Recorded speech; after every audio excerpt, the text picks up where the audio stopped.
South zone police के DCP Sai Chaitanya ने media से बात करते हुए कहा कि हैदराबाद पुलिस कमिश्नरेट की जानिब से 3 मार्च से 5 मार्च तक कोतवाल केसरी कुश्ती चैंपियनशिप के मुकाबले पुराने शहर के कुली कुतुब शाह स्टेडियम में मुनक्किद होंगे और इसके लिए तमाम तर इंतजामात मुकम्मल कर लिए गए हैं। तमाम अहल अफराद इस रेसलिंग चैंपियनशिप मुकाबलों में हिस्सा ले सकते हैं। डीसीपी साई चैतन्या ने कहा कि इन मुकाबलों में कामयाबी हासिल करने वालों को अलहदा जुमरे में नकद इनाम, मेरिट सर्टिफिकेट के अलावा मेडल्स भी दिए जाएंगे और इन मुकाबलों में हिस्सा लेने वालों को सर्टिफिकेट्स भी अता किए जाएंगे। इन्होंने इन मुकाबलों में हिस्सा लेने रेसलर से ख्वाहिश की है।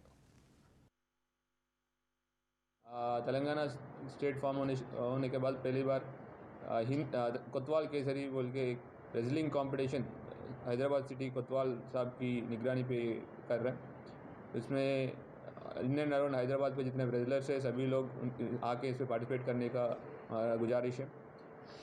सीनियर प्लेयर्स सीनियर कैटेगरी में जो वेट्स हैं 50, 57, 64, 74, 80 कैटेगरीज और टाइटल वेट 80 to 120 कैटेगरीज पे हो रहे हैं।